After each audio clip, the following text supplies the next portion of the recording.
Good evening, everybody, and welcome to St. Peter's for the first in what will be a planned evenings of history, where historians and members of the public, like yourselves, can gather here to discuss, and I hope debate, events of local, national, and international importance. My name is Jerry White, as Christine said, and I'll be chairing tonight's event. Sunday is the centenary of the truce that was supposed to bring hostilities in the War of Independence to an end. To mark that occasion, tonight we'll be looking backwards, first of all, at the various aspects of the conflict in Cork from the perspective of the opposing forces, and then we'll be looking a bit at the truce itself. And joining me will be two historians that I've had the pleasure of knowing for a number of years. Here to my right, your left, is Dr. John Borgonovo. John is a lecturer in the School of History in University College Cork and a historian of Ireland's First World War and revolutionary experience.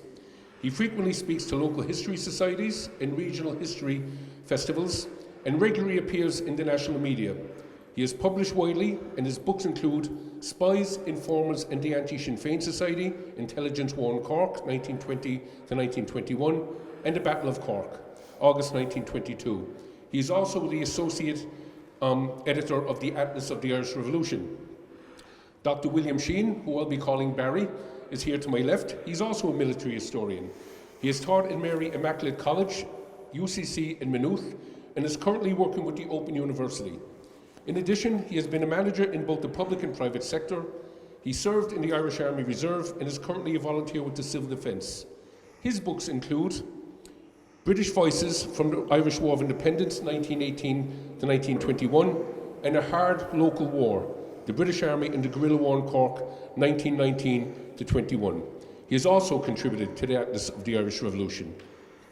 Now, the format for tonight's event is that I'll ask both John and Barry to make an opening statement in which they'll reflect on the War of Independence here in Cork, John from the perspective of the Republican side, and Barry from the perspective of the Crown Forces. After that, I'll chat with him for a while, and I'll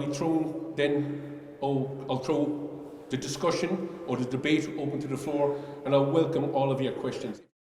Right, so to start the events off, I'll just hand over to John and ask John to reflect on the War of Independence, we'll say, from the Republican forces here in Cork. So, thanks, Jerry, and thanks. It's great to see so many friends out there, friends of history, and historians in the audience, and so welcome. And thanks, Christina, for organizing us, and Jerry and Barry for coming out as well.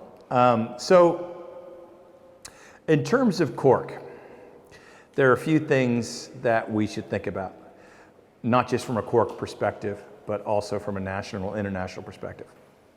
So one is that on the civil side, the Republicans basically elected a Lord Mayor and really started to push forward the idea of kind of a civil Republican administration, which that followed from the local elections in 1920, which the Republican coalition won, and following again on the back of the 1918 general election, which Sinn Féin swept, and through that was able to assert kind of their legitimacy for the campaign for independence. Jerry's talking a bit about military history. Cork's relevant for the military story because the IRA unit here in Cork City and kind of mid-Cork insisted on launching offensive operations against the British police, the Royal Irish Constabulary, in January 1920. And that basically triggered the national IRA campaign against the police. And that was basically an initiative that the Cork City volunteers in particular really pushed. And their early attacks in January of 1920 against British military barracks in Inchigeelagh, in Kilmurray, and in Carrigtwohill basically kind of opened things up. So that's militarily, you have that. You have a couple of major events that follow from onward, which this exhibit has looked at, which was the that might be my phone actually, which was the assassination of Lord Mayor Tomás McCurtain, which was international news. His funeral in particular and the inquest was a multi-week international news story. So that drew a lot of international attention onto Cork. An event we don't really talk about that much, but was also pretty massive, just in terms of the city, which in terms of the national thing, was the assassination of the RIC District Commissioner Smith in the Cork Conservative Club, which is on South Mall. He was probably the most senior police official to be killed by the IRA in the War of Independence, and he was killed in pretty dramatic circumstances while drinking kind of a sniffler of sherry or brandy in the Cork Conservative Club, which was like the Kildare Street Club of Cork.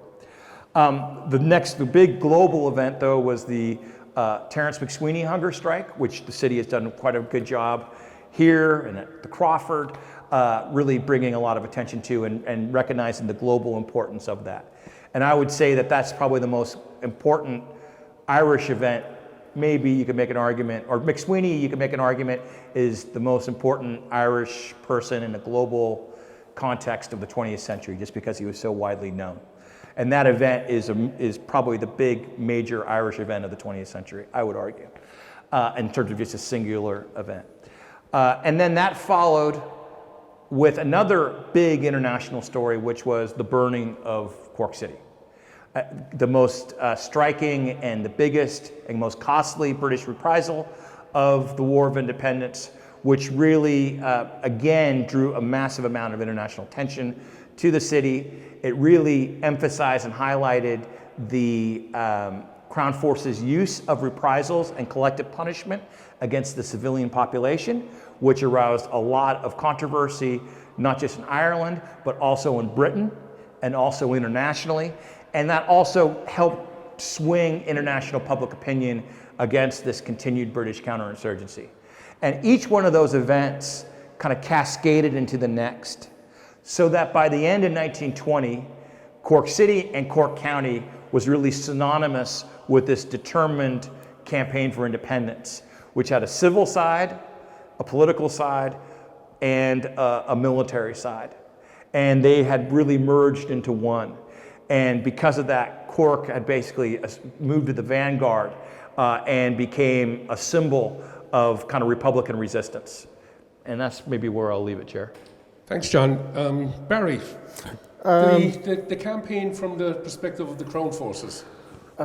Yeah, I suppose John's right, that Cork becomes that kind of iconic centre of resistance. I mean, it is, incredibly, outside of Dublin, they're the two areas, I suppose, really driving it. I suppose from the British point of view, or from the Crown Forces point of view, you've separate forces. So, you have the British Army in the first case, and, the British Army's experience here, the individual experience of soldiers,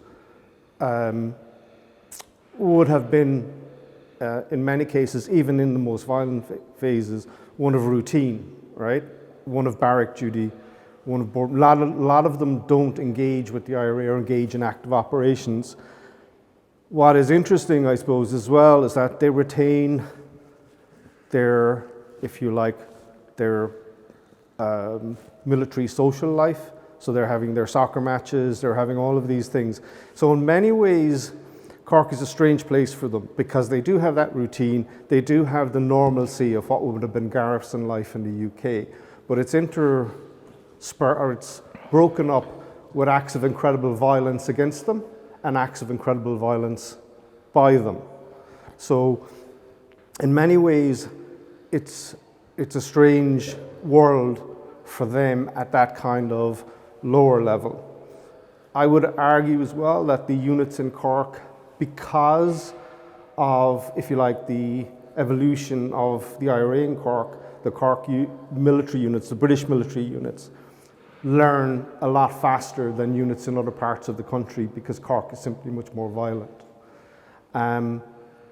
The Army, if you look at the picture there, you can see the reprisals that John was talking about. The Army gets a grip, I think, earlier on reprisals by its soldiers simply because, not out of any kind of sense of generosity towards the Irish population, it's just that it's damaging military discipline, right?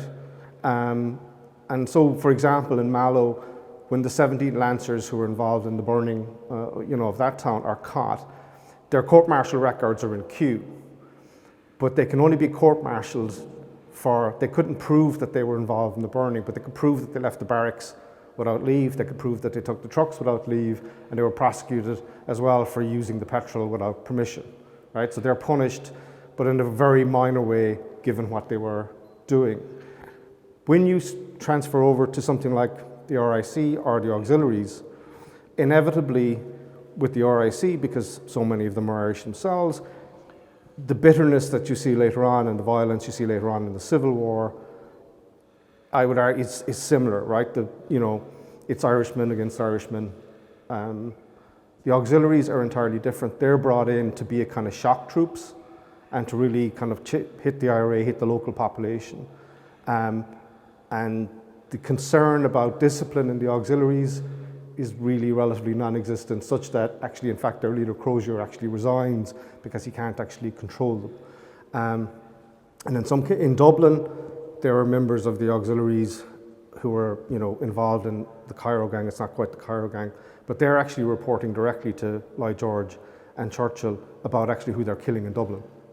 And we have that information, not from any Irish source, but from Henry Wilson, who was the field marshal who met them in Downing Street talking to Churchill and Lloyd George. So what I would say, just in final point on that, is that we sometimes talk about the British being kind of fragmented and having, the army on one side and the police on the other. But the counterinsurgency is being run from Downing Street. Lloyd George and Churchill have a pretty strong hand in what happens in Ireland. So that's the... Thank you, Barry. We'll drill down now, I think, to the next level. I think Cork has the highest, or had the highest level of political violence, over 500 deaths during the war. Now, I'm not getting into the business of body counts or anything like that, but John, what would you attribute, we'll say, the severity or the ferocity, I suppose, of the IRA campaign in the War of Independence, as opposed to 1916 when really nothing happened? Well, having read some wonderful history about Cork in 1916 by yourself, Jerry, I would, that there was no rising in Cork. And because of that, the volunteer organization, the Irish Volunteers, who become known as the IRA, basically have an intact organization. And they had already been pretty strong here, and they were pretty well organized here in Cork. And not just in the city, but across the county. They had good leadership, and McCurtain and McSweeney are particularly good organizers. Owing to the failure to rise, they keep those organizations intact, and they don't really suffer many heavy arrests afterwards. And they also figure out kind of who in their leadership is on board for an insurgency or armed campaign and who isn't, and they push out the moderates. And what you get is a much more aggressive and kind of militant volunteer organization that pushes the offensive at an earlier stage. And it's not just in Cork, it's also in Limerick, it's also in Tipperary, to a certain extent it's also, you see in Clare a bit and Kerry. You could really say it's in Munster. And because those volunteer organizations haven't been damaged in 1916, they're really well positioned to capture a lot of the popular support that flows to the Republicans and the independence movement. And then from a military organization, they've kind of developed expertise, and they're trying to push out the boat, because for them, they've been working for 4 or 5 years, and their organization's at danger of falling apart unless they take offensive action. And those early offensive actions are by and large successful or nearly successful, because the Crown forces they fight or are attacking aren't prepared. A lot of them are the old RIC who aren't really that militarily adept. But in each one of those successes, it helps them get arms, it helps them develop expertise, it raises their morale. I mean, one of the big things is the British forces had this great prestige of the British Army and the British Officer Corps and what have you. And when they're defeated by the IRA or humiliated or embarrassed, it really raises Republican morale. And what you see in not just Cork, but across Munster, but especially in Cork, is that kind of early success breeds more success, and then all of a sudden they get more ambitious and they start to perfect their organization. And by the autumn of 1920 and kind of late 1920, they're the more formidable guerrilla force on the island. Thanks, John. And I think, from my own perspective, I think the failure to rise in 1916 weighed very heavily on the minds of Thomas McCurtain and Terence McSweeney and indeed others. And one indication of that is, shortly before he died, one of the last letters Terence McSweeney wrote was to his good friend Cathal Brua. And he closed it by saying he knew he was going to die at that stage. He was prepared to take his sacrifice the whole distance. And he turned around to Cathal Brua and said, "Ah, Cathal, the pain of Easter is dead at last," which I think speaks volumes. Right, just again, we'll move on again. Just go to the early stage of the campaign. One of the first things the IRA did was target members of the Royal Irish Constabulary. And again, that has led to a lot of debate since we started looking at the centenary, whether they were just innocent policemen, whether they were the eyes and ears of the British government and all the rest of it. And John, again, can I throw it over you, and I'll put Barry in the spot afterwards. The effectiveness and the reason for that campaign, targeting the RIC. So unlike Britain, unlike England, Scotland, and Wales, the Irish police were armed. And unlike Britain, so they were basically a paramilitary organization like the French gendarmes or the Carabinieri in Italy. So they're a fundamentally different police force than you get in England, Scotland, and Wales. They're also used a lot more for political surveillance. And so they're a political organization. They're also respected in some ways because they fight crime and they're of a certain kind of discipline and standing, but they've always had this very political role, which includes prosecuting and being responsible for the prosecution of, people like Charles Stewart Parnell or Daniel O'Connell or what have you. The RIC, so they're not. There's a lot of public ambiguity about them, that's what I'd say. They also have a massive amount of local knowledge, because when you read police records, they were taking notes. One of the things about Irish society in 1915 or 18 is you might have a political speech and somebody giving an address, and their policemen just in there just writing down everything that's being said in shorthand notes. And they use that to prosecute people if necessary. And they have a great knowledge, and they follow people, and they have detectives, and they go to volunteer rallies and volunteer meetings, public meetings, and take notes about who's on the platform and who's speaking. So they know where those people live, they know where those people work. And in small remote villages or small towns, they know exactly who the dangerous subversives are in their minds. So they possess all that local knowledge.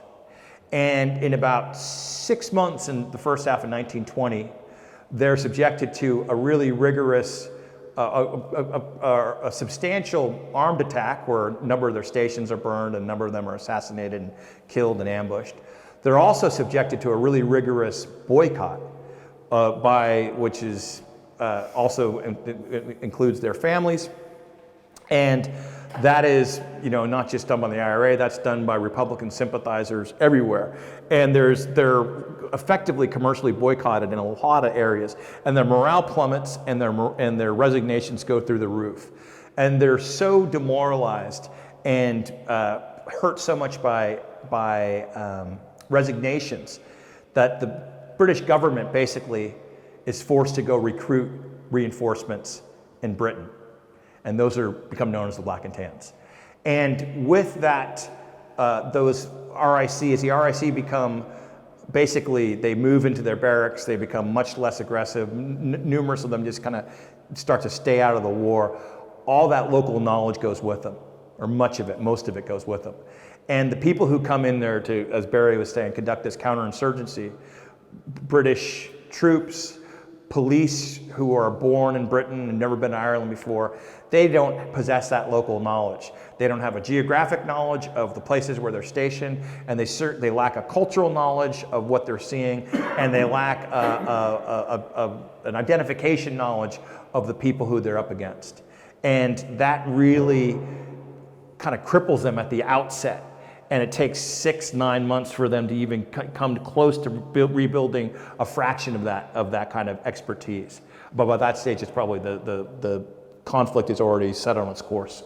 Thanks, John. And I think most people realise from a military perspective that a counterinsurgency campaign is one of the most difficult types of operations to mount. Barry, targeting the RIC, John spoke about the rationale and the reason why. How did the British respond to this? Can you talk about that? And how effective from the perspective of the Crown Forces was this targeting of the RIC? I mean, we know they had to evacuate barracks in the rural parts of the country, move back into the city, which effectively would have given the IRA control of the countryside. So how did they respond to this? Well, I suppose there's a few things. John's right. It's a kind of strange police force in a British-Irish context. It's armed. It's much more like the French gendarme. So it's much more like a bureaucratic force. But one of the things you see in counterinsurgency campaigns is that the first group that are always targeted are the police. Mainly because they're uniformed, they're armed, but they're very vulnerable because they're not in barracks or large companies. Police forces or policemen don't operate in platoons or companies or battalions. It's 2 guys on patrol. So if they're ambushed by 20 guys, they don't have much of a chance. So in many ways, they're very easy targets.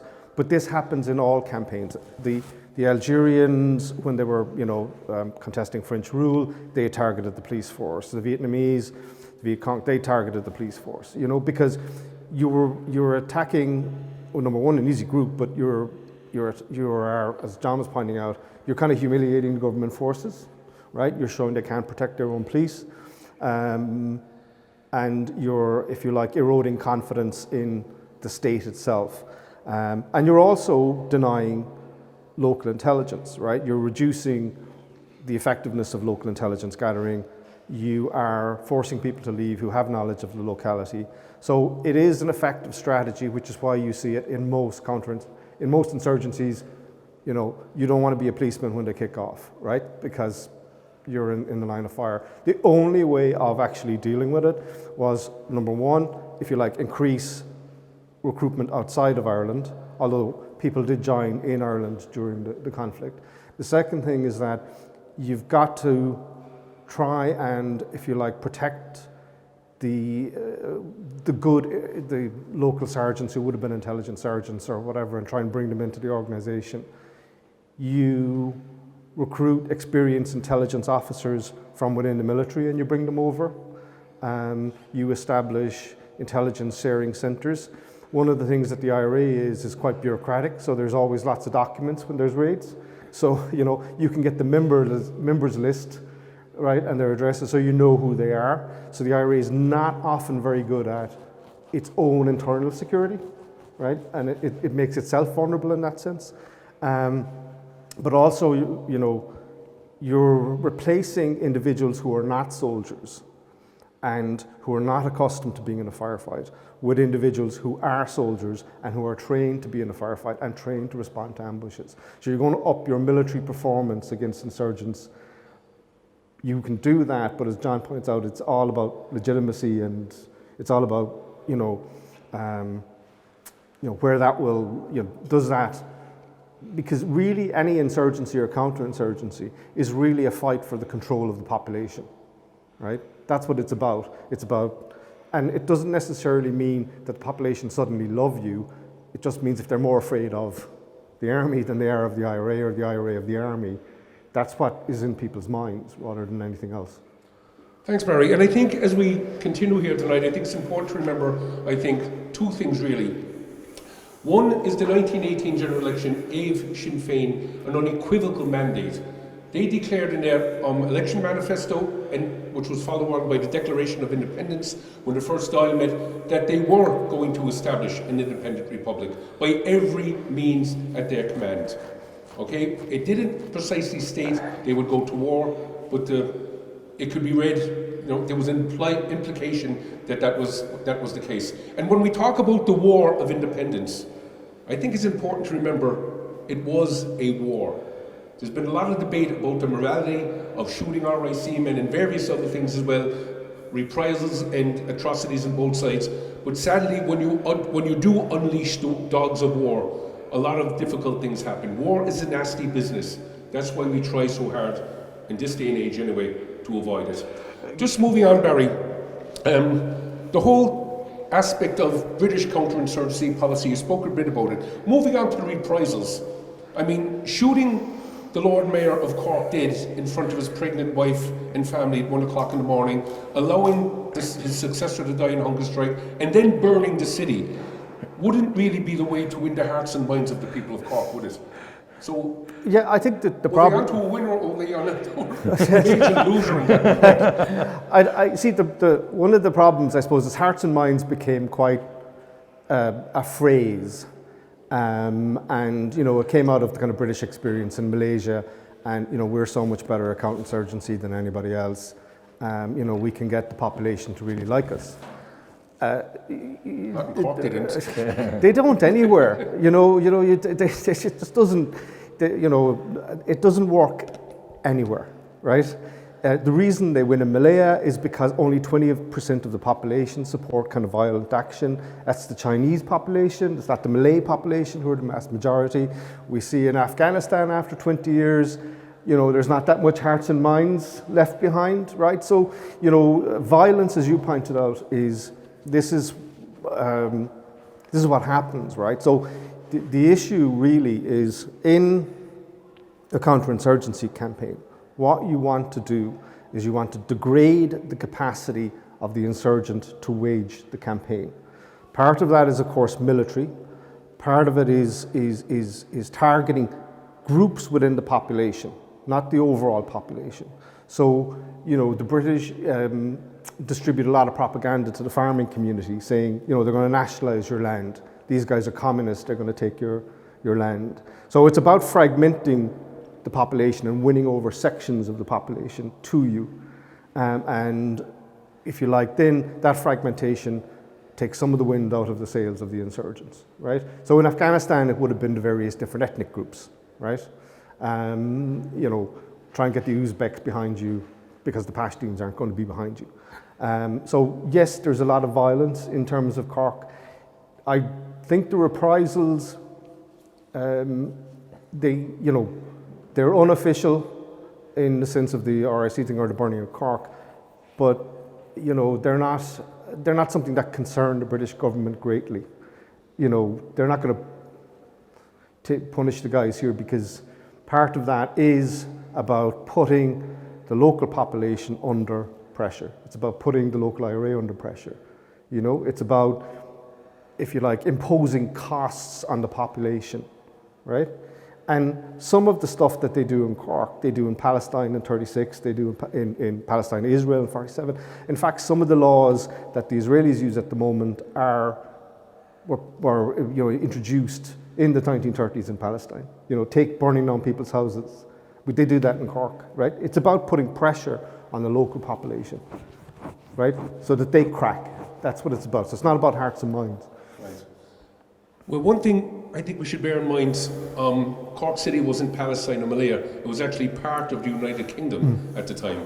So what they were effectively were waging war to a certain extent on their own people. They're proving the point of I mean, when you think about what the Republicans were arguing, is like, okay, we've always been separate from the rest of Great Britain. We're a separate island. We're our own entity. We've never really been part of that, and we've always been treated differently, and that's why we should be independent. And the British were arguing, no, you're part of the UK. This is an internal matter. This isn't any other thing.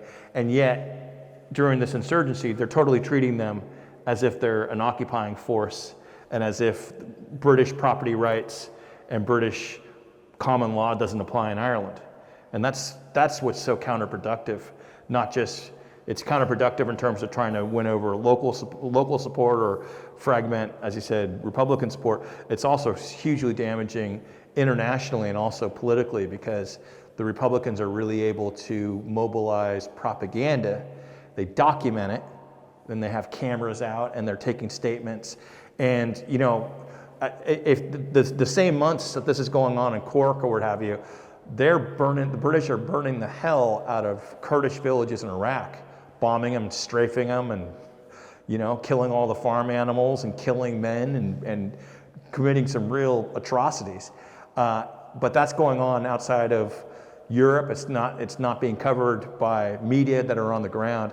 And here it's documented and it's recorded, and then those images go out and they're disseminated through a really successful and sophisticated propaganda arm of the Republican movement, which mobilizes the global diaspora to spread the message. And that's kind of what creates a political counter thing that's kind of so damaging. And I think the Irish Bulletin, which was, I suppose, the official Irish government gazette, for want of a better word, proved extremely effective in documenting all those attacks and atrocities on behalf of the British. John, now that I have your attention, move on to another subject that has proven, I suppose, a bit controversial or sparked a large amount of debate in recent times, and that's the executions, the IRA executions of, we'll say, the likes of Mrs. Lindsay, Colonel Compton Smith and others.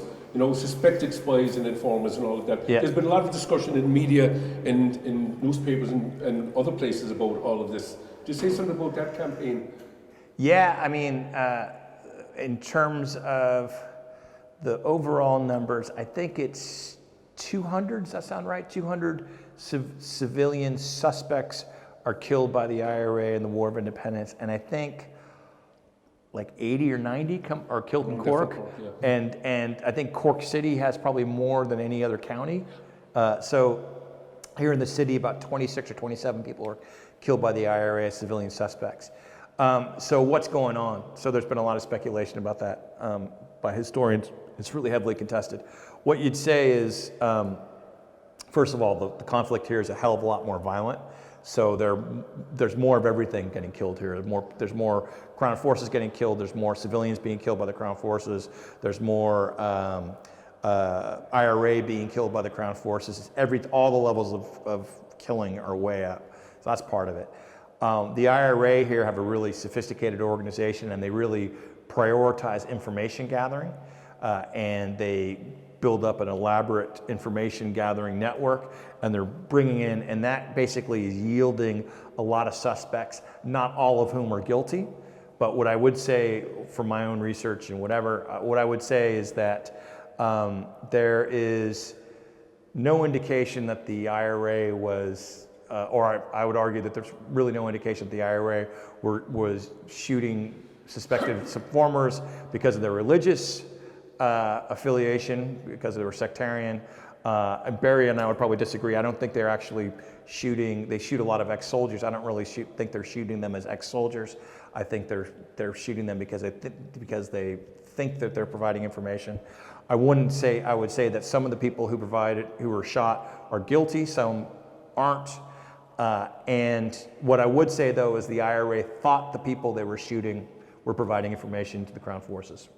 And that was, and also because of the violence here, they proved themselves a lot more willing to shoot people, not just in Cork City, also in West Cork, also in North Cork. And that's kind of reflective of just the general kind of ferocity of what was going on here. Thanks, John. And I suppose it's important to remember all of this, what was going on, put, we'll say, your local IRA battalion commander in a very difficult position, because if he suspected somebody who was a spy or an informer, if they didn't deal, they posed a very distinct threat against his own men. And one of the responsibilities of a commanding officer is the safety of the men under his command.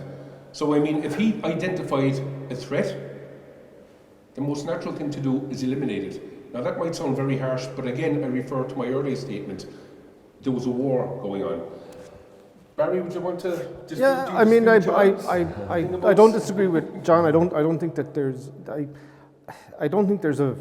there are sectarian elements in the conflict, but they're mostly in Northern Ireland, or what we currently understand as Northern Ireland.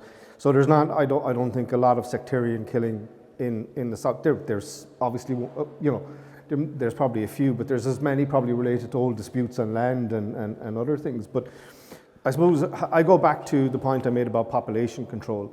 To some extent, it doesn't matter if someone's guilty or not, right? You shoot them because they're an example to the entire population that if you go against the IRA, and if we were suspected of informing, you're going to get shot, right?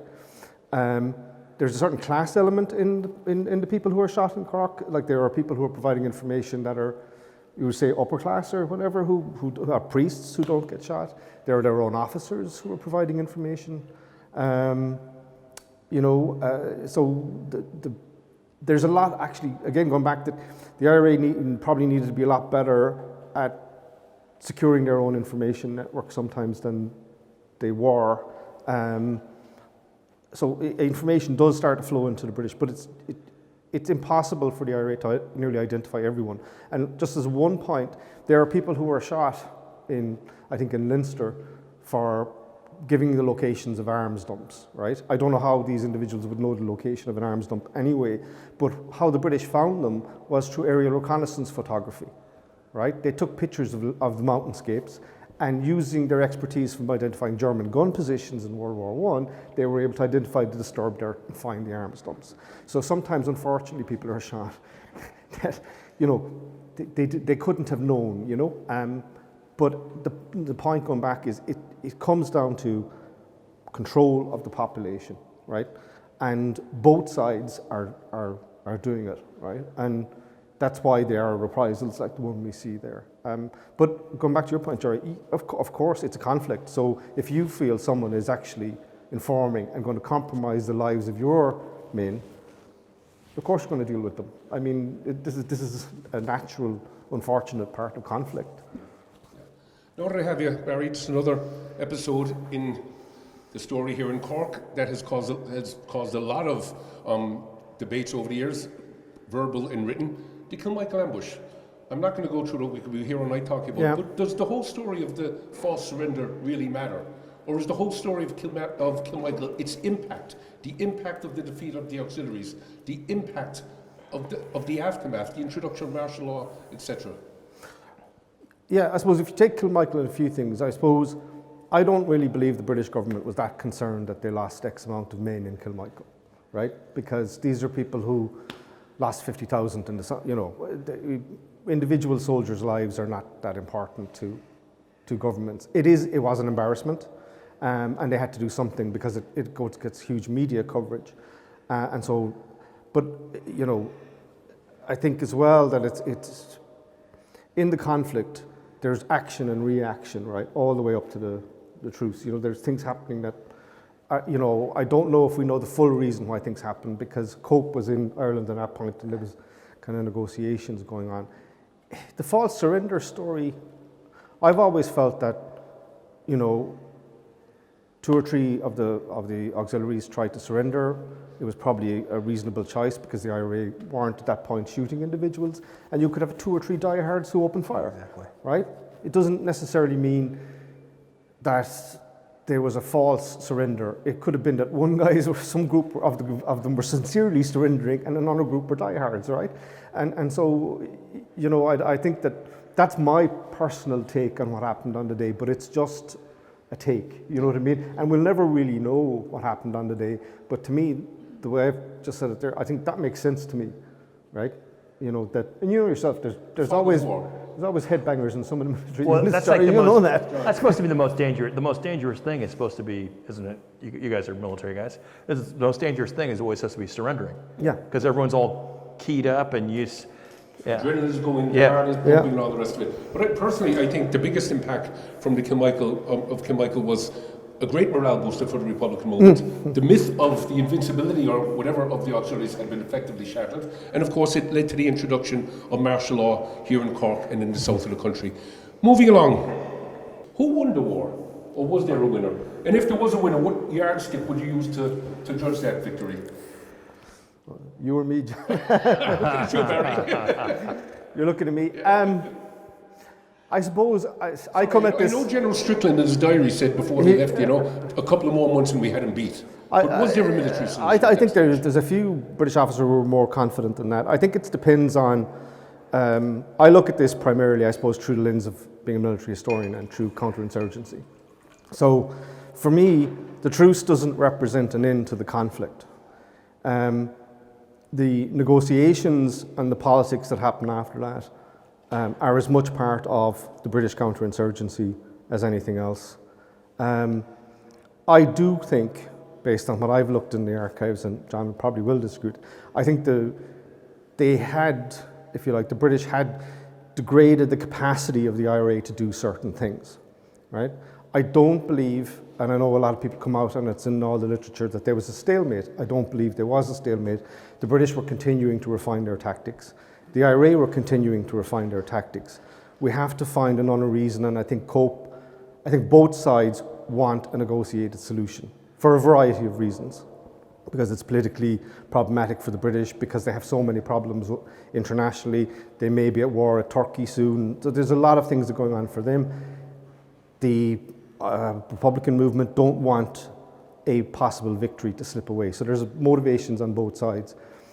But I think if it had continued, I think Strickland would be right in that, by and large, the guerrilla campaign would have been problematic, basically because the RAF were now allowed to enter the fray in terms of the guerrilla campaign, and you talked about bombing the Kurds and all that. So flying columns travelling across the countryside wouldn't have been possible. But the IRA could have evolved, and they were evolving. They were using roadside mines. They took out the Hampshire Regimental Band. Individual assassination was still an option. They still had their propaganda kind of. There's continual evolution. But I think if you look at going back to finalising it, is that I think the British got more out of it in terms of they wanted to, the IRA were not fighting for 26 counties and for partition, right? The British wanted partition, they wanted to separate the North, and they wanted, and this is why the Crown and the debate about the Crown and the oath of loyalty is important, they wanted to retain Ireland within the imperial system, which they did. So in my view, I would say that British won the War of Independence, John can disagree, but we won the peace, right? That's the way I look at it, So we can kind of... I won't put it to a vote just yet. John, over to you. Don't. Well, I think that things would have gone on for another year or two. I think it could have been a multi-year conflict. But again, you come back to it. What was going to change? I mean, the only thing that really could have changed the dynamic would have been had there been a general strike in Britain or something like that, where they would have thought there was a revolution coming in Britain, and then they might have rethought their Irish policy. But they could have sustained that for a number of years. And already they were able, in 1920 had also been this crisis where they'd had basically rebellion in Egypt, a rebellion in Iraq, and trouble in India. Mm-hmm. And all of a sudden those things were starting to sort themselves out, so they weren't quite as overstretched, and they were able to concentrate. They were bringing in more troops. Now, on the other hand, I think that they thought the Anglo-Irish Treaty, the British government thought the Anglo-Irish Treaty was going to do to Ireland what it had done to South Africa. So if we think about South Africa, there was the Anglo-Boer War from 1899 to 1902, where these Boer republics were conquered by Britain, and there'd been a big guerrilla campaign that the British won. And then with the settlement there, 15 years later, one of those head of the Boer commandos, Jan Smuts, is a field marshal in the British Army commanding like 100,000 men in Africa, and he is on the Imperial General War Staff, and the South Africans are fighting on the trenches.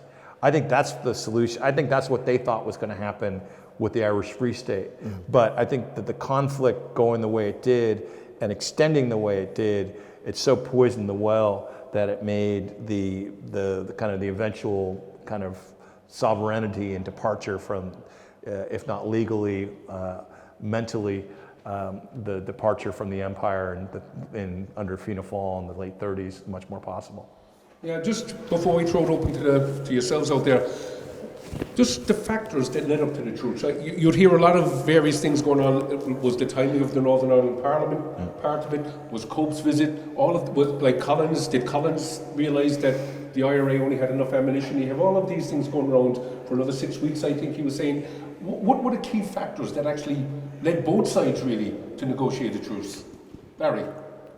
I think, it's one of the things, I think it's actually because Cope destroyed his kind of archive, or most of it, we don't really know what he was doing here, and I'm not sure if Lloyd George kept a lot of the papers as well. Andy Cope was a civil servant who was having back channels to the Yeah, I mean, it was like the Northern Ireland situation. He was actually here talking to the IRA without the British Army really knowing what he was doing. In fact, I think the Colonel of the Essex Regiment threatened to shoot him at one point, but I think the truce happens because, Collins and them realised there isn't a path here to a clear victory, right? I think both sides have decided to talk. And one of the things John is correct, that the British, I think, do think that there's a big hope that Ireland will become like South Africa. But there's also there's a conflict within the British government, right? You know, some people want to actually pursue a very kind of tough strategy in Ireland, but other people looking to the future want to actually end this situation with the possibility of a strong future friendship, right? And so there's those competing voices, and I think they are on top at the time when the truce is agreed. But I really think it's down to Lloyd George. Lloyd George probably feels, now I can get what I want. Now I can get the Anglo-Irish Treaty at this time. I think the problem for the Irish is that, you know, I think I was saying to you earlier on, if you have an outside sponsor, this is what really creates successful insurgencies. If you have an outside state sponsor that is prepared to give you guns and ammunition and keep you going, but Ireland can't look to America because America isn't going to actually provide any military assistance. So can look to France. These are Britain's allies. Germany is defeated. Russia's in crisis. There's no outside help for them. So they've got to actually try and do something. And that's the key. Like, people always question, like, there's been a whole idea, like, De Valera was in America, cowardly, you know, hiding out in America. The whole policy was to get the Americans to intervene for the Irish and to use their post-war financial leverage over Britain. And the Americans were unwilling to do that because they didn't want to subordinate their own national interests to the desire of the Irish-American lobby. The Irish Republicans figured that out kind of by the end of 1920, that the Americans aren't going to provide decisive assistance. And I think that kind of, as you said, Bear, I think that totally, they're like, well, what's the end game here, and how are we going to get out of this?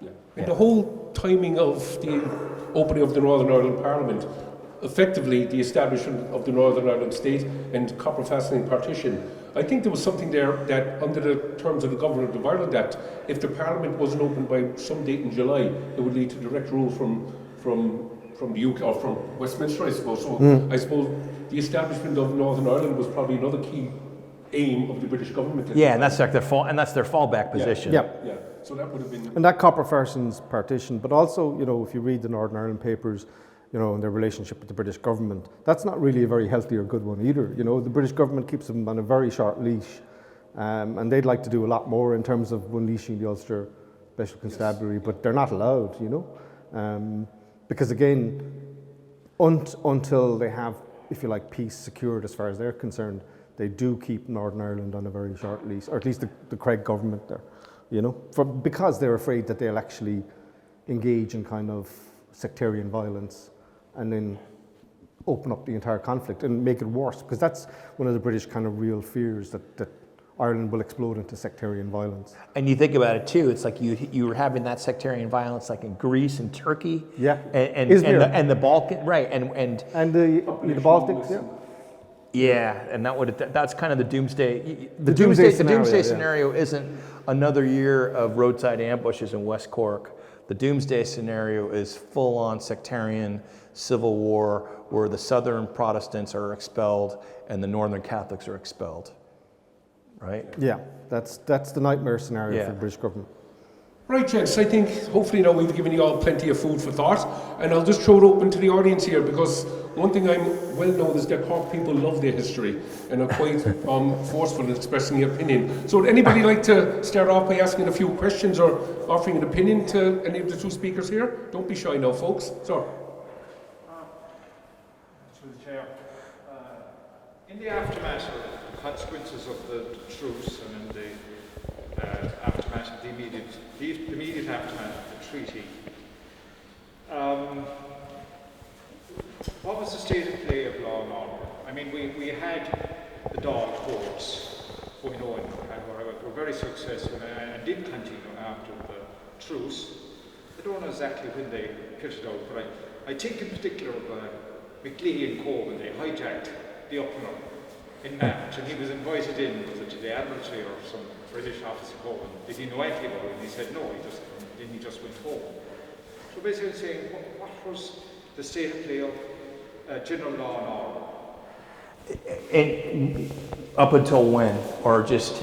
As a concept, like you have two vacuums. You have the period after the truce. Yeah. And then you have the period just as Good tenuous catch. after the signing of the treaty. What I would say is there was reasonable law and order, reasonable public order during the truce, which is like July to the signing of the treaty. So that's December, or early January. The Republicans had deployed the IRA police. The Republican courts were totally functioning again, and there was general public order. After the treaty, the British withdrew really fast. So pretty much all the police were gone in 2 or 3 weeks. Like the Auxies were all gone in a week when the treaty was ratified by the Dole. The RIC were gone in like 3 weeks. Most of the British troops were gone by February. There was, the garrison here in Cork was the last one, other than the Dublin ones, to be evacuated. But what you have is pretty much there's almost no law and order. There's very little law and order by February, and the IRA are divided. The Garda haven't been established or deployed. The IRA police they're half trained. They're not many of them, and they're not really up for the task. And there's a lot of agrarianism. There's a lot of land seizures. There's a lot of really violent strikes and industrial actions. There are worker Soviets being declared. And then things are kicking off up north. Like this is the worst of the violence in the north. Mm-hmm. And so basically everybody is really unsettled, and that's like February, March, April, May. And for my guess is that spooked people enough that public opinion started to swing behind the Free State, because because things were getting increasingly chaotic, and there was a fear of anarchy. And I think that's why a lot of the public support went to the Free State, not because they thought the treaty was the best thing ever, but because it was bringing governance back, and they were experiencing what it was like without governance. Anybody else? God, you're a great audience. Sorry.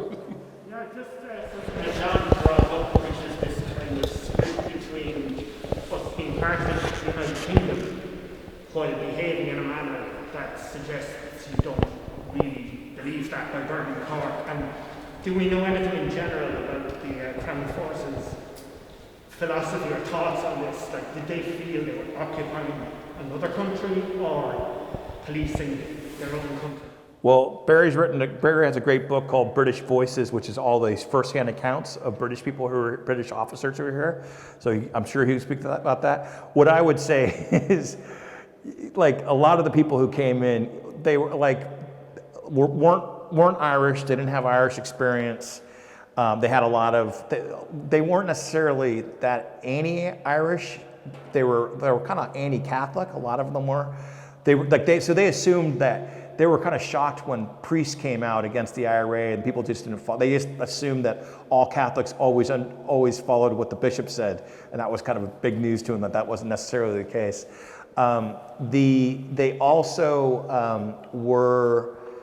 They thought that, and again, okay. So what are the traditional British? The traditional British stereotypes of the Irish are prone to violence, disorderly. Also kind of lacking moral fiber. So that was all like, oh yeah, this is totally what's going on. And that also kind of contributed to the idea of reprisals. Like, show them who's boss, they'll respect that. So I think that was part of it. Not everybody had that idea, but I think a number of them did. I mean, Barry, as I said, you've really dug into that stuff. I think that there's a few things. I suppose one of the things is, if you go back to, say, individual British soldiers, obviously some of them desert and end up with the IRA. Right. Some of them are actually, Some are handing over rifles. They're selling them. Yeah, which exactly. They're not. It's not an act of charity. They're selling ammunition and they're selling rifles, and they're doing that. A substantial amount of the officer corps who were assigned to Ireland refused to go. There's an entire filing queue. I need to look after my mum. I can't go, right? So there's all this kind of stuff. Yeah, there's a lot of that stuff going on. And at a senior level, they're conflicted as well, because, it is part of the UK, right? They acknowledge that, they know that, and particularly the army, it's hard to actually say with the RIC and the auxiliaries because they don't feed up into the same system. But when you look at Macready or Jodwine or their correspondence, sometimes with other generals in the UK, like they're insisting on a political solution. You know, their point is that they can get the IRA to a certain level, they can reduce violence to a certain level, but it needs a political solution. So they're harping on about that all the time. You know, they're not implying some of the other colonial warfare techniques that they do, as you mentioned, you know. So they're I know it's terrible, it's a strange way of phrasing. When you see the picture, and when I'm saying this now, they're relatively restrained here, right? Tell them about Monty. I was just going to say. Yeah, with Monty, yeah. Well, Monty's slightly different, but anyway, yeah. I don't. Just to let the audience, the people here know, many of you would have heard of Field Marshal Montgomery, the great victor who trounced Rommel at El Alamein and went on to supervise the D-Day landings, all a great British hero. Well, he was actually here in Cork. He arrived here in Victoria Barracks in January 1921 as Brigade Major. In other words, an operations officer. He had responsibility for planning counterinsurgency operations against the IRA. And you might tell him about Macroom. Like, El Alamein might have been his finest hour, but Macroom definitely wasn't. Yeah, well, I mean, I don't need to go as far as Macroom. I mean, he shot a load of ex-servicemen up in 40 of them in the legs in McCurtain Street, right? Because he felt they were rioting. Was he there when that happened? I don't know was he actually physically present, but he issued the orders for it. Okay. Right? You know, so like, but you know, and they knew they were ex-servicemen. Like, you know, it wasn't that this was an IRA crowd, right? Although when it actually, and they knew at the time as ex-servicemen, but in their official history, which wasn't published, they refer to them as an IRA crowd. Even though, so that's the danger of looking at some documents, right? Because it's not an IRA crowd. So but the one thing that is interesting is that post the truce, there is a discussion about actually awarding a combatant status to the IRA as per the American Civil War, but only if the IRA wear uniforms and fight in the open, which would have been suicidal, right? So, but they do think about it, and you know, the use of dum-dum bullets by both sides or whatever. There is an appeal from the British, you know, to let's be civilized and fight this like white men, right? You know, because dum-dums bullets are for the natives, right? They're not for people in the UK or Ireland, you know. So they do think about it, right? And sometimes, you know, the unelected, the army officers and the lords are actually more liberal than the democratically elected politicians and more anxious to have a better settlement. Yeah. I just say that Monty was a great British Second World War hero. Well, in the 1930s, he corresponded with somebody who I would describe as not a great British Second World War hero. What's the name? Percival. Major Percival. Oh, yeah. Just paraphrase what he said to Percival. Oh, yeah. About his time Oh, no, it was just like, you know, he didn't mind how many houses he burnt or whatever because they're shinners and all this kind of stuff. And he so said basically the Germans would have the Germans would have done a lot worse. Cromwell had to write it. Oh, yeah. And they were all shinners. Yeah. Everybody was a shinner. Oh no, they're all shinners anyway. And I mean, you know, that's his view, I think, you know, but he was, you know, a dogmatic individual, and was it Patton used to call him the little fart? Yeah. You know? You raised a good point there, Barry, when you mentioned ex-servicemen. I mean, the other interesting point is that the British or the Crown forces here had lost the loyalty and support of the ex-service population. Right. Many of them. Absolutely, yeah. I mean, you had the big riot here in the Northgate Bridge, not too far from here, where James Burke, a former member of the Royal Field Artillery, was bayoneted, I think. Yeah. And his funeral was massive, John, and I think one of the pallbearers. Pallbearers was Tom Barry, yeah, exactly. And when you think of also about the need for, you have 150,000 ex-servicemen, a lot of whom are unemployed, and they weren't joining the RIC, even though they were asked to. And the British had to go outside of Ireland to recruit for the police. Yeah. And they marched in McCurtain's funeral. They marched as a body in McCurtain's funeral. They played the band played in McSweeney's because they didn't have the full procession. So if they lost the support of people who had fought in the war for them, I think it spoke volumes. And another thing, it's important to remember that the coalition, Lloyd George's coalition government, was getting hammered on a regular basis in Westminster by members of the opposition. And I think Commander Kenworthy made a very good contribution to a debate there. I think it was after the burning of Cork, when he highlighted what was happening in Ireland. And he said 7 years earlier, we were telling the Irish people to go off and fight for small Belgium that was getting raped, as they said, the rape of Louvain, all the atrocities from Belgium. And he said, here we are now, the British Army and the British government carrying out the same things in Ireland. And I think, I'm only paraphrasing now, but he said something along the lines of, if that's the case, we lost the First World War. Well, the one interesting thing as well is David Lowe is a fantastic cartoonist, actually quite a patriotic cartoonist. You know, there's that famous image of the British soldier on the beach, you know, with the hand in the air in World War II, you know, very well alone then when they come back from Dunkirk. But he has a picture, or he has a split screen almost of a German soldier in 1914 in Belgium and a British soldier in 1920 here. So like there's a public, you know, there's criticism in what you might call now the mainstream media as well. So, but I've always sort of, you know, governments will take that to achieve their strategic goals, right? You know, I mean, this current British administration are an example of, you know, being quite able to resist pressure from nearly everybody if they want to do what they want to do. So, you know, it's one of the things that thinking that outside groups, you know, like America, like France, could embarrass or shame the British government into any action, I don't think that really works. I think they make strategic calculations and they pull out that way. And they would have burned down the whole country rather than surrender a republic, because if they did that, then they were going to lose the whole empire. Well, they were worried that anything they did in Ireland was going to set an example for Egypt particularly, right. and India, you know, so yeah. you know, weak in one place is weak everywhere. Yeah. Right. Anybody else there, folks, like to comment, question, contribution? Like I said, for a Cork audience, sir. Wasn't there a very famous letter written by Major Montgomery to Major Percival, who was also based in Cork at the time?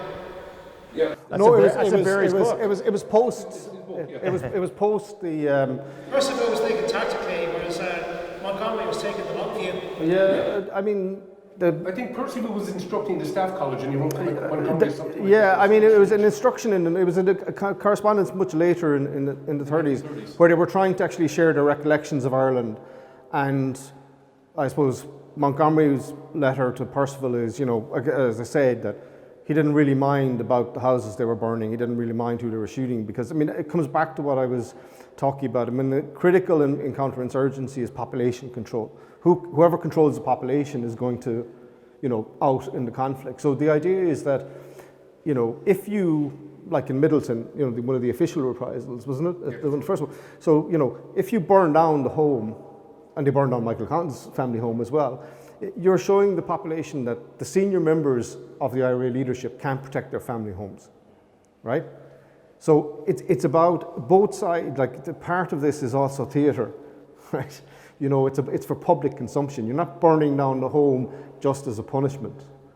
Everybody in the area watches it happen. I'll tell you about a official reprisal.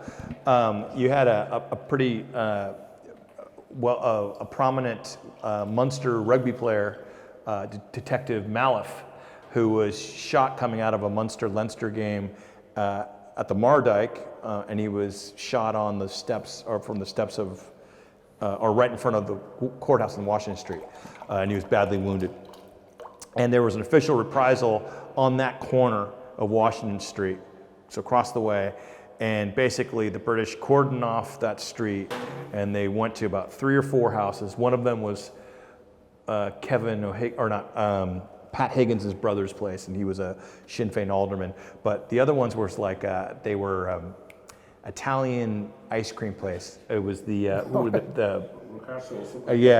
and they just moved here, and they'd all fought in the Italian army against the Austrian-Hungarians, and basically they get half an hour to leave, and you know, about 1,000 people are there watching on Washington Street, and then all their possessions are tossed out in the street, and soldiers just go room to room throwing in grenades, and they blow up every room in about 6 different houses, you know, in front of thousands of people at mid-afternoon, like on a Tuesday on Washington Street. So as you said, there's a whole theatrical element, and it's demonstrating And you know, here's these poor Italian, and me, it's my name Borgonovo, so my heart always goes out to the poor Italians. Why are they picking on them? Yeah, welcome to court. No, he's got a demonstration. It's like, I cannot understand what's going on. Why would they blow up my shop? I just want to sell a little ice They cream. weren't just fans of ice so cream, wrong. you see. They're probably Yeah. lactose intolerant, John. Anybody else, folks? Don't be shy. Sorry. Niall. Niall. A question primarily for Barry, but just following on the discussion earlier about the intelligence operations of the British Army, and maybe tying in with the first question as well. But during the truce period, did you see any evidence in the British military files of intensified intelligence efforts to either to maintain or to recruit civilian informants against the Republican I think campaign? one of the hardest things, Niall, is with particularly intelligence stuff, is to actually get remaining files, right? And so one of the things I did when I was in Kew, when I was doing the research, is that I figured that the RAF were going to be CC'd into a lot of stuff. So I found a lot of material there, but the RAF are definitely flying reconnaissance missions in Ireland during the truce. So they are collecting intelligence, they are flying over training grounds, you know, probably doing head counts, getting locations, all of that kind of stuff. I mean, it would make sense, as I said, like that you know, the negotiations are simply a part of the overall, that they kept intelligence active. It's just difficult to get the files, you know. So, I mean, I'm hoping to get back to Kew before Christmas. So one of the things is that, but there's a huge amount of material, I think, still in the UK that we haven't actually got our hands on. And part of that is in county archives, part of it is in military regimental museums, sometimes it's at family homes. Like England has not been, and Scotland even in Wales, has not been well searched for archival material on this conflict. And I'm just convinced there's so much more of it there, you know. And I know someone just, because of the background, I know someone who's doing a PhD, they're just finishing it, on the English provincial press and the War of Independence. So how the provincial press in the UK covered the War of Independence, because some of them send correspondence over here because, you know, the Essex is their local regiment. Right. You know, so they're paying attention. And for any of you as well, if someone is killed here, but I suppose Ewan helping us sorted that out with his book, but they were provincial papers for me were a great source of further biographies of soldiers who were killed here. Yeah. Right? So it's difficult to say because I'm convinced a lot of the intelligence files are knocking around. Probably, you know, people have kept them. And, you know, they're probably in personal and private papers, you know, that someone just kept a copy of what they sent up the chain of command for themselves and kept it when they left. Just notebooks. Yeah.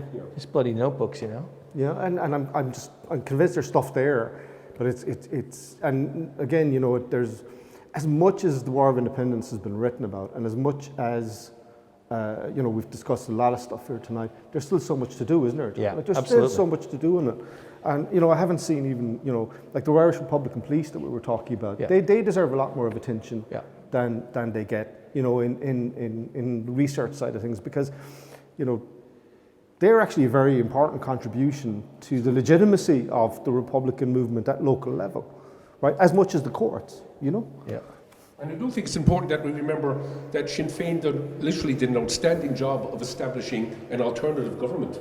Yeah. A state, an alternative state with the Dáil meeting under great difficulties, the establishment of the Republican courts, the Republican police, and a whole range of other things at we'll say parish level even as well. So that's very important. I mean, they did see themselves as the legitimate government of an Irish Republic. John, just something that came to mind, and that I failed to mention, but I do think it's critically important. We did focus a lot on the military campaign. What impact did the strikes have, we'll say, here in Cork? You know, the labour movement was very active as well, and I think it's important that that's something that people forget. Yeah, I mean, well, Railway strike that was- okay, so you had a couple one. Well, you had a big one on the conscription crisis. That was big. That grabbed attention in Britain. You know, first real successful general strike in Irish history. You had a big general strike during the first hunger strike in April in Mountjoy. So before the Terence McSweeney Cork Men's Prison hunger strike, about 30 Republican prisoners up in Mountjoy went on strike. And that was a huge scene, and there was a national general strike, and the prisoners were released unconditionally.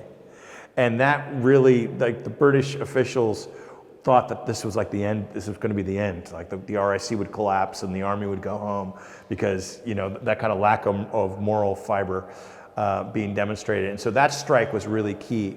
You didn't get national strikes around the Terence McSweeney hunger strike except when McSweeney died. And then the country basically, or most of the country shut down. In the city you had basically masses of intercession, which were basically like mid-afternoon masses held across the city, and everything shut down for them, so they were almost like mini strikes.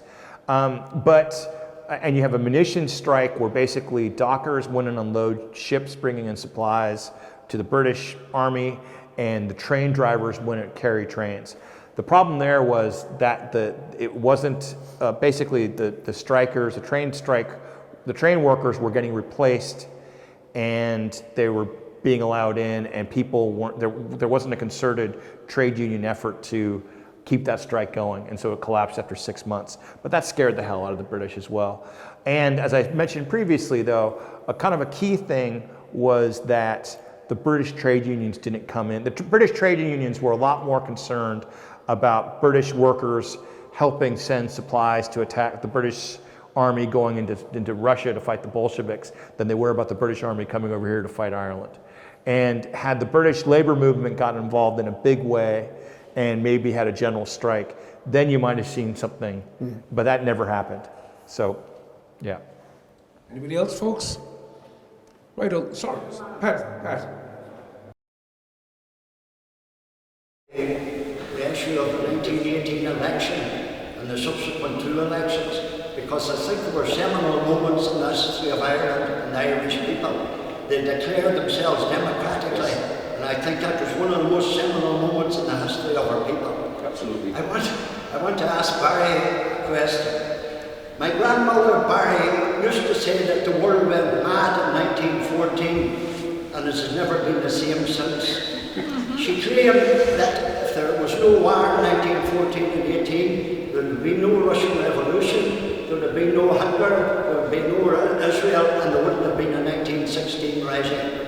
And even Connolly himself, James Connolly, supported Germany in the 1480 war. He supported on the basis of social progress, that they treated their people much better than the way that the British people were being treated by their people who governed them. And I think it was a disaster for Ireland, the 1418 war, and not enough attention has been focused on it. If I would, Mr. Chairman, I would ask John what his attitude was in relation to the delegation led by Micheál Collins and Arthur Griffith when they went in December 1921 to London.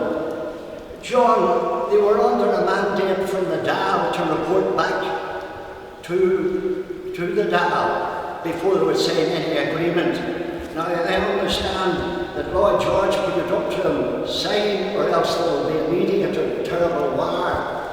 Well, he was right, but the war that took place was Irishman fighting Irishman. You might have something to say on it, John. Yeah, I like my take on the treaty negotiations isn't that you could have, like, they were boxed in.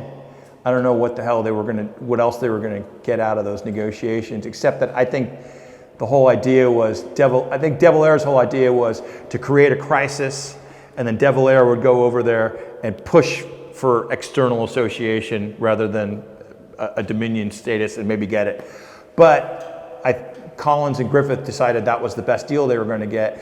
I agree. I think they made a big mistake because they signed, and knowing that it was going to split the British cabinet or the Irish cabinet, the Dáil, and it produced a civil war. So obviously they shouldn't have signed it. Like, you know, like if they knew there was going to be a civil war, they wouldn't have signed, I don't think. And so by not foreseeing, and I think Collins probably thought he had the personal magnetism to prevent a civil war, you know, but that was a pretty foolish, I think that was a mistake, just because of the way it played out, even though they might have been right and then those were the best terms they were going to get. they should have I think they should have brought back. But that wouldn't be, I'd probably be a minority in that among the big old academic historians. Pat, must have been reading my millboard, you took my last question, actually the impact of the First World War on the whole conflict. I mean, if you look at a lot of the 1918 Sinn Féin literature, they're harking on about 60,000 Irish dead in the First World War, and we got nothing. I mean, that seems to be a big message, it's the blame game and all the rest of it. So how much, I'll ask Barry first, maybe John will follow up. What impact did the war have? I mean, both here in Ireland and indeed nationally, as Pat was saying, no war, no Russian Revolution. No war, no 1916 Rising. No war of independence, Yeah, I think, counterfactual history is always sort of difficult because, Russia had its own problems that it might have actually emerged later, but the war obviously, is on a global scale. It was a mass industrial conflict. I don't believe that we would have had, I think we would have got a version of Home Rule. I think we would have got a version of the Welsh Assembly or Scottish Parliament. I think there would have been two assemblies on the island because I think partition was going to be inevitable. But I don't think we would have had a violent conflict without the war. And the one thing again you see in insurgency campaigns is that they generally require ex-servicemen, military experience from conflicts. So a lot of the Algerian, the FLN resistance served in the French army during the Second World War. So because they just suddenly bring a military expertise to the situation that's generally lacking. So, and they're violent men, they've been made into violent men. So, you generally see this kind of conflict after the war.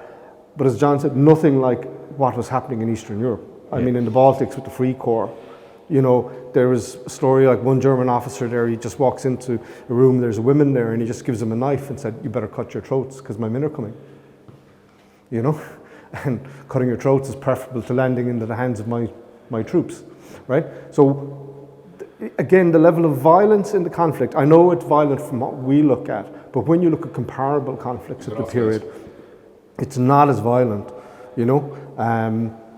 and yeah, Eastern Europe, Turkey, as you point out, Finland loses 30,000 people in 6 months. Yeah. A country, half the size of Ireland. Yeah, so look, it is violent, but I don't think our history would have emerged in a different way. But I think the reality is that even if we had something like a Welsh Assembly or Scottish Parliament, we would now be where Scotland is, looking for that independence referendum. The desire to have our own state would never have gone away.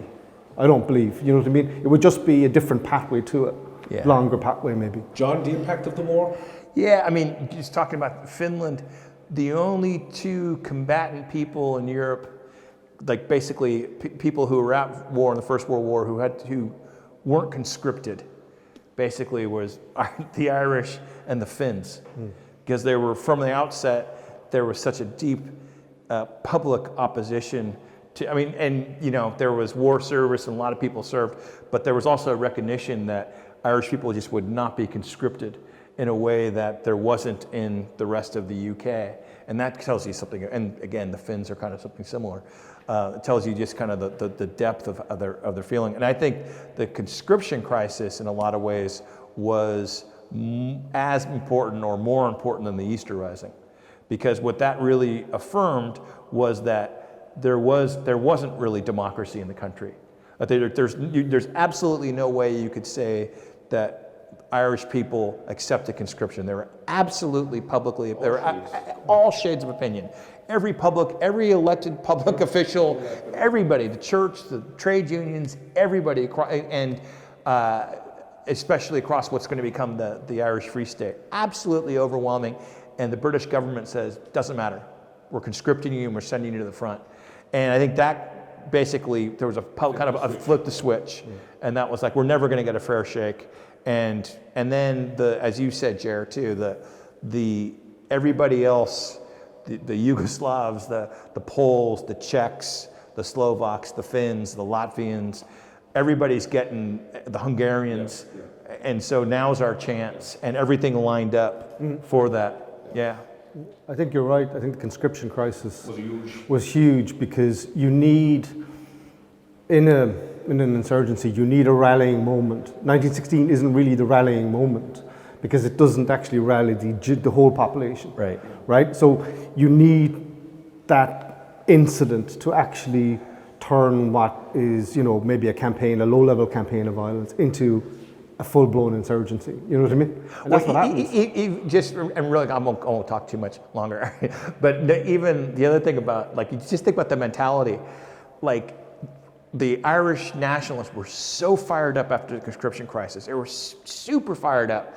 And Lloyd George and the government decided they're going to have a snap election at the end of 1918 because that was going to be good for them politically.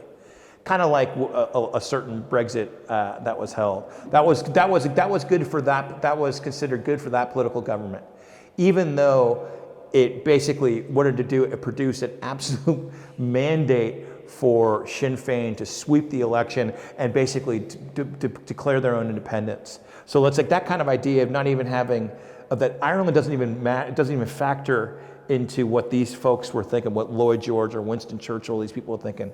They're just thinking, and that's also why that kind of subordinate position, like that's what the Irish people saw as their position within the UK, that they were always going to be subordinate like that. Yeah. Just one last question, we'll wrap it up then. Tonight we've been talking about a conflict known as the War of Independence. I'd ask the two of you, is that the right term for it? Or have we've also heard the Troubles, the Anglo-Irish War, which it wasn't really an Anglo-Irish war as such. I mean, you had Scots, Welsh and all the rest of it. Or I know historians out today, as we all contribute to that, is the Irish Revolution, is that the title now that we should know that whole period by? Well, it's the whole period, so Yeah. that would include the Civil War and, Yeah. and what have you. I think the Revolution, that's what it was called at the time. Yeah. It's either called that or the Rebellion. Yeah.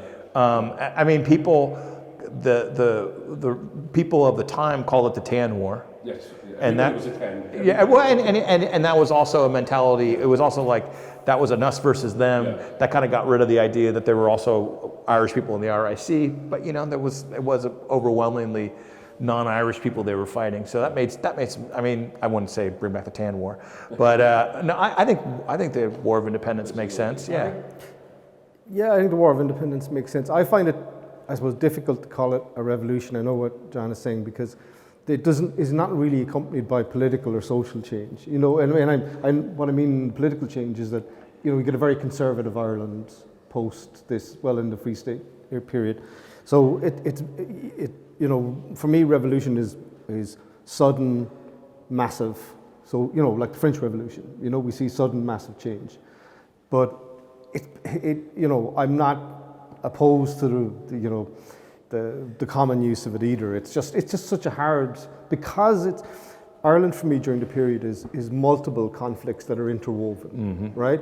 And so it's a very difficult thing to call, because you have an IRA insurgency, you have a British counterinsurgency, you have a counterinsurgency from the new unionist government in the north, you have a National Army counterinsurgency, you have IRA, an anti-treaty insurgency. You have it's multiple conflicts that are layered into each other. So it is very difficult to actually know what to call it, which is why its name changes all the time, depending on what we kind of come to understand at that period, But it's something I struggle with, actually finding a final name for it, right? With that, folks, I'll call tonight's event to an end. I'd just like to thank John and Barry for travelling here tonight, for their contribution. I think you've definitely, I suppose, given a lot of people food, hopefully you've given a lot of people food for thought by sharing your expertise and your views on this. And also, I want to thank each and every one of you for coming here tonight. I mean, your presence make a night like this very worthwhile. And as you're going out, I mean, I know we can't have a drink here, unfortunately, but there is a little bookstore there as well. I know Tom O'Neill is here in the front. He has a couple of copies of his book on Spike Island and various other things. So if you want to get a souvenir or something, make a purchase, by all means do so. So listen, folks, thanks a lot, and hopefully we'll see you again in a future event. Thank you.